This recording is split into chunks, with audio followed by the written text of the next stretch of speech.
So I will talk about long-term therapy, and I just want to bring you in the, I will say, on the world of hepatitis B in order to address the main things that we know. And what we know is that when you're looking at the guidelines from EASL, as you can see, the need for therapy has been, the reason for therapy are more larger than previously. As you can see now, when patient is coming with ALT above 2.5 upper the limit, with a serum DNA above 20,000 units, you may start therapy without liver biopsy. This is a drastic change from the previous guidelines. It means that more and more patients has been considered by the expert as candidate for therapy. And they also address the issue that you may start therapy without the use of liver biopsy. If you have non-invasive method, you can use it, but now liver biopsy is no more required as a first line method in order to define whether or not your patient is a candidate for therapy. And conversely, as you may mention, that most of those recommendations is coming from the normal ALT level. So if your patient is HbA negative with persistently normal ALT level, you will have to perform a survey of your ALT every 3 months for at least 1 year. And according to this, if the patient still have normal ALT and still remain in the same DNL viral expression, then you can probably not treat your patient. And I just want to show you that this comes also why people are, the experts, the European experts, push the therapy in those patients. Because when you're looking at patients with high fibrosis score, when your ALT is elevated and your DNA is between 2,000 to 20,000, as you can see, 70% of your patients will have severe liver disease, meaning that when you're above this criteria, more of the patient will almost all of them will have a necro-inflammatory process. And this is why the expert said that liver biopsy will not change your recommendation of therapy. And I just want to also focus on the fact that those recommendations are very close to the AASLD recommendation. As you can see, in the AASLD recommendation, sorry, how can I move back? Can I move back? Can I have a... Okay, perfect, thanks a lot. So, as you can see, in the AASLD 2009, again, treatment may be initiated in HbA negative, same range of, same threshold of DNA, elevated ALT, without liver biopsy. Liver biopsy was now considered as optional. And conversely, APASL still recommend to have liver biopsy, but as I mentioned, as you can see, the EASL 2009 liver biopsy was required, and as I said, in 2012, not anymore, which is the same recommendations and the recommendation from AASLD.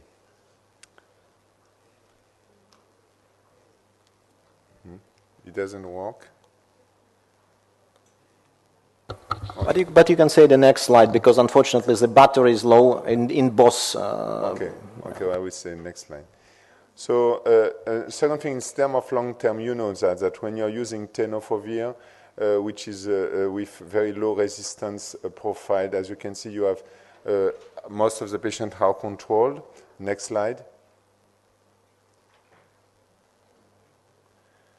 And one thing has been also addressed is whether or not we can, this is always whether we have to use PEG interferon because it's a definite treatment, or whether I can use nucleoside. And I just want to point out the fact that, in fact, for me, more and more, the fact that you can stop interferon is related to the fact that the patient by himself will also be on a spontaneous recovery from the disease after you get rid of the DNA, regardless of the therapy I'm using. And in order to address this issue, I just want to provide you the data from that has been published by Adianis. They look at the cohort of adefovir, and those patients who are treated for 4 to 5 years. And after that in patients who are DNA negative, upon therapy, they decide to stop the nucleotide analogs. Next slide. And they look at the outcome of those patients according to the time after they stopped therapy. So 33 of them were, as I mentioned, DNA negative. After they stopped therapy, more than 90% of the patients have a DNA who was detectable.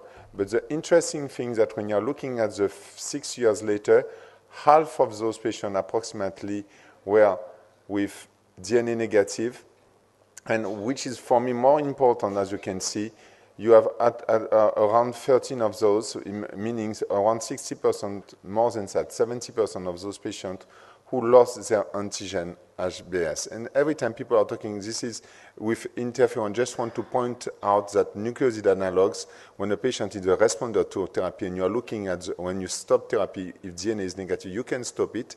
And as I mentioned, you will have the same loss of antigens that you are observing in interferon. And conversely, you will have to follow up your patient because half of them will have a relapse who will need therapy again. Can you change next slide? And one thing seems to be important in those patients. So therefore, when you're starting a therapy and you want to determine for this BE negative patient, when can I stop or not, it seems that the antigen HBS titer may be interesting, but because those who lost the antigen HBS, who seems to take all the benefit after you stop therapy, as you can see, the titer was clearly lower than those who relapsed and those who did not lose their antigen HBS at long time. Next slide. So after saying that, now I will go to what is the benefit, where are we, why we need to treat those patients, and I just want to point 2 or 3 things. So next slide. This slide is a concept, and the concept is coming from meta-analysis. What they did, they look at the correlation between DNA loss and regression of fibrosis or improvement of inflammation. As you can see, you have like a 1 correlation. It's almost perfect line. So what it means that more you are able to decrease your DNA, more you will get in terms of reduction of improvement, of histological improvement. So what it means is clearly confirms that more your drug is potent, more you will get benefit from the patient. Next slide. And another thing, you know this, so I will not comment it for a long time, but I just want to point out, as you know, this is a study where we have a placebo arm for a long time. We will never have any more those type of study, as you can imagine. And as you can see, those patients who were in the lamivudine group had a better outcome in terms of disease progression of hepatocellular carcinoma. But one thing is very important. This is coming and probably is addressing that you need to start with the most efficient therapy because, as you can see, when you will have a breakthrough, your benefit will be intermediate between the placebo group and those who did not have any breakthrough. Next slide. And in terms of long-term, you have a switch in terms of fibrosis. So there we have 2 studies from the most potent drug, and I just want to address the study in order to make it very clear that you will get the same thing when you are able to have a complete DNA suppression. So this study from using entecavir, as you can see, you are switching the patient at baseline, as I would say approximately more than 40% of them had an extensive cirrhosis, fibrosis, and as you can see, you are switching from non-severe fibrosis at baseline. Most of the patients had non-severe fibrosis. Next slide. Next. Okay. This is another way to look at it. I think it's more understandable. As you can see, when you're looking at extensive fibrosis at baseline, you decrease from 18% to 70%, meaning that you are able to reverse fibrosis, you know that. But again, very importantly, cirrhosis, you are able to reverse cirrhosis. And therefore, when you have a patient with a cirrhosis without decompensation, it's very urgent to start therapy because you will be able to reduce and to reverse cirrhosis. Next slide. And the data is coming from from tenofovir, which is, as you know, the same efficiencies and entecavir. You get the same result, to 28% to 8%. And again, you are able to, those patients with the Isha score, this is a cirrhotic stage. As you can see, you are able to again to reverse cirrhosis. So it means that when you start a therapy with a patient who is at a cirrhotic stage, more you will start at an early time, more you will get in terms of reverse of cirrhosis. Next slide. So this is why definitely ECEL recommends that goal of therapy for hepatitis B is to improve quality of life and survival. I will talk about survival later on. Decompensation to prevent decompensation of cirrhosis, end-stage hepatocellular, and death. And this is why they clearly mention that this can be achieved only if HBV replication can be sustained, can be suppressed in a sustained manner. Next slide. And what you need to have a high barrier to resistance, as profound as possible to antiviral in terms of antiviral potency. Next slide. And again, this is what I want to emphasize. The clinicians, the expert from these guidelines clearly said that according to this objective, the goals that you need to get in, the goals that you need to have for your patient, entecavir and tenofovir has to be used as a first line in the naive patient. And as you mentioned, as you already know, in the experienced treatment, only those options are still available up to now. Next slide. Next slide. Okay, so next slide. Go further with the several animation in order to make it quicker. Okay, again. Done. Stop. Okay, thanks. So this is what we want to focus. We need undetectable DNA, and as I mentioned, it will go over the time with entecavir, and when you're continuing the therapy in a naive patient, around 90% of them will be negative around 2 or 3 years. You can identify the rescue therapy because you can adapt now the profile of your therapy according to the resistant breakthrough. But as you know, in naive patients with entecavir or tenofovir, entecavir, which is allowed in Russia, you have no resistance up to now, less than 2% in naive patients. So meaning that this is why the ECEL guidelines recommend this therapy. No contraindication, long-term NUC suppressive therapy, I said, biochemical normalization. I already mentioned of histological improvement, prevention of clinical decomposition, and we talk about that, improvement of portal hypertension, reduction of hepatocellular carcinoma. This is why, for me, in France, as an example, PEG interferon is just gone from the probability of treatment in France. We are no more use PEG interferon. Less than 2 or 3% of clinicians are using it. Because, and I think in Russia, we will not have time to talk about it, but I know your genotype is D, and as you know, this genotype is associated with resistance to interferon. So for me, there is no, I would say, rational basis to use PEG interferon in this setting anymore. Next slide. Next slide. So just, I want to show you two or three things now for the advanced disease. Next slide. This is, I think, one of the very interesting papers that has been published in this field. This paper came from the Netherlands. What they did, they look at using a Markov modeling approach of the patient with active hepatitis B, whether they are E positive or E negative. So they look at, they predict, they perform the modeling of the natural course of the disease, and then after that they apply several scenarios. Next slide.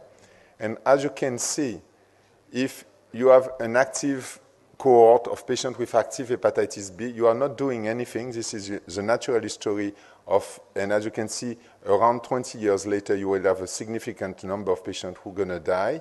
And conversely, if you are using, which is the best strategy, the drug with low prevalence of resistance, as you can see, this strategy is the best one. When you're using a drug with high prevalence of resistance, you have, as I mentioned before, an intermediate benefit. And you can also say, okay, maybe I can use first my high prevalence resistance. What type of drug I can use? clearly telbuvidine or lamivudine, because those drugs, as you know, there is a very high prevalence of resistance upon the time. And then if there is resistance, I will switch to the most potent drugs such as entecavir or tenofovir. And I just to address clearly that this strategy is no more the good one. And I will show you why. Next slide. This is the cumulative death that they observe in this study. As you can see, as I mentioned, 10% of death over the period. This is when you are using only the high prevalence of resistance, lamivudine or telbuvidine, and you don't switch. And I mentioned it's better than nothing, but as you can see, it's lower than this one. And this is a strategy that I clearly recommend. Start. This is the ECEL strategy.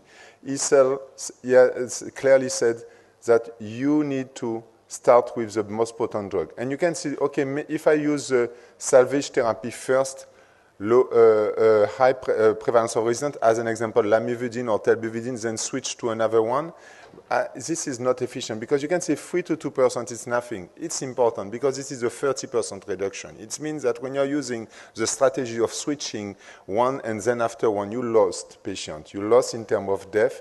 And if you are looking in terms of relative benefits that you get, you have a 30% reduction of the relative benefit, which is a quite huge impact in terms of mortality.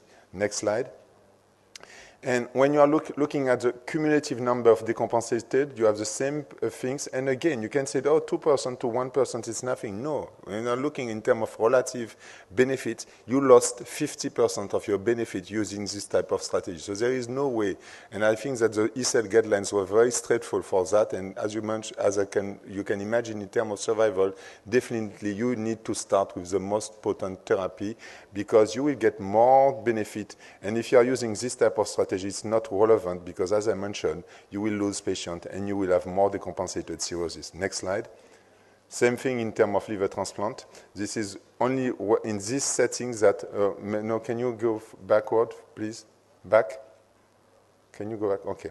This is, when you are using this outcome, this is in this outcome, only in this outcome that those two strategies are equivalent.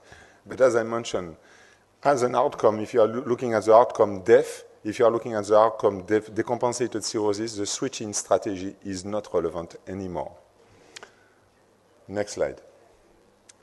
So now what kind of data we have with the most potent drug? And we have data from it's a prospective real world from in Italy. And as you can see, when in those cohort of patients with a large cohort of naive patients, as you can see, you are almost preventing all the decompensation using this drug. One thing we know is that even you are using those drugs, you will have some hepatocellular carcinoma because you cannot reduce it to zero. And therefore, it's clearly, as you know, recommended to have a prospective follow-up of patients in order to determine among them who will develop hepatocellular carcinoma. What I mean is that even though the risk is clearly decreased, never forget that those patients are still at high risk of hepatocellular carcinoma as compared to normal population. Next slide.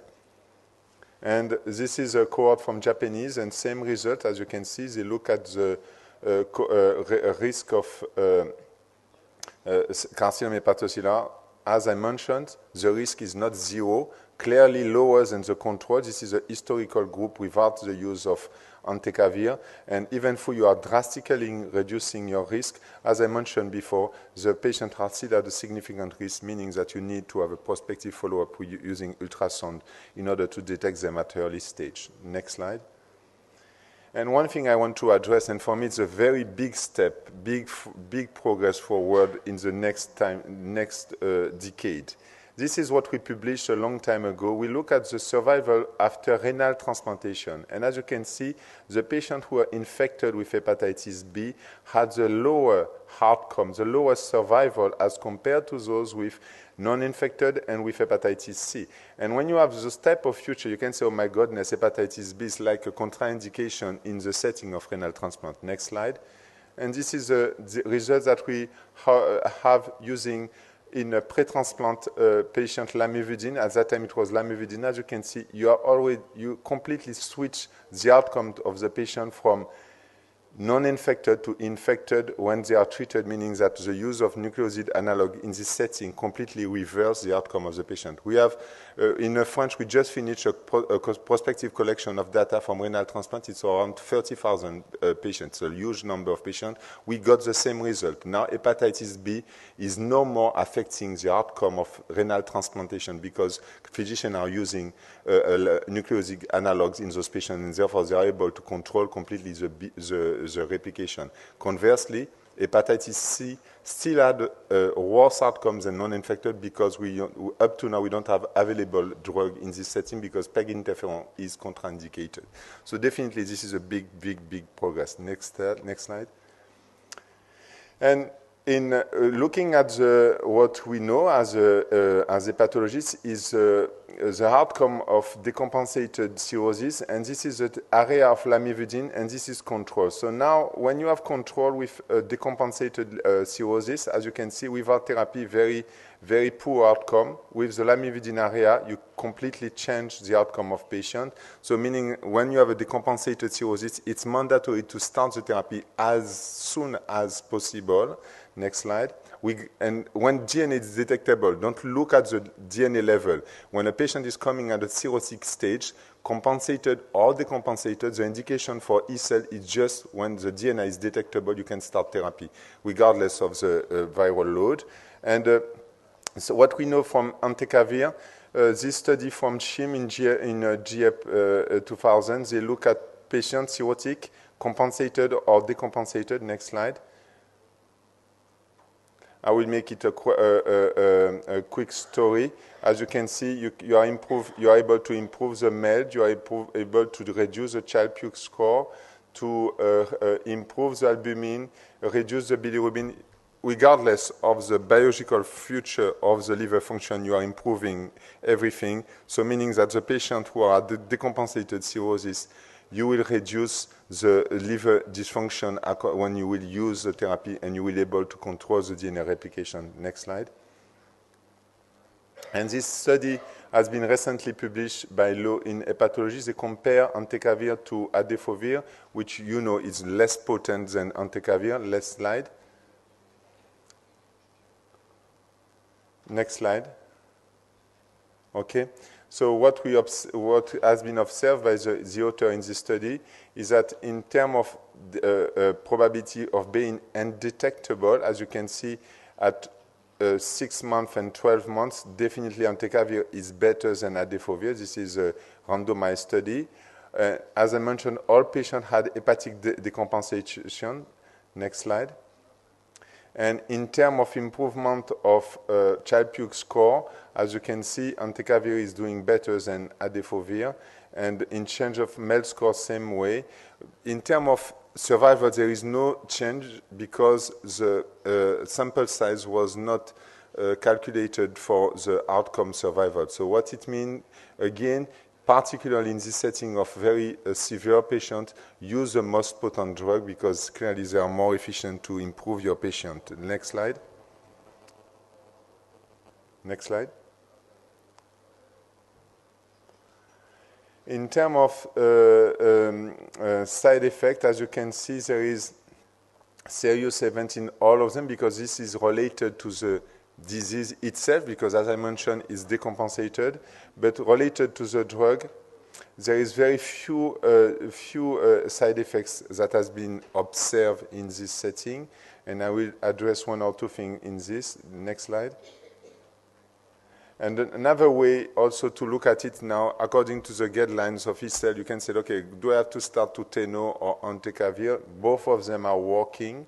Because in terms of DNA control, this is, again, a study from Leo. It's a randomized study. As you can see, they clearly shows that you can get the same benefit. One thing I will not have time to talk about, you can also use a combination of Teno with FTC, which is Truvada, or you can use Teno or entecavir. We don't have enough data. Whether it's more evident, it's work more, no. In terms of DNA control, you will not get any benefit in E negative, which is another story in E positive with a high DNA level, but I will not have time to address this issue. Next slide.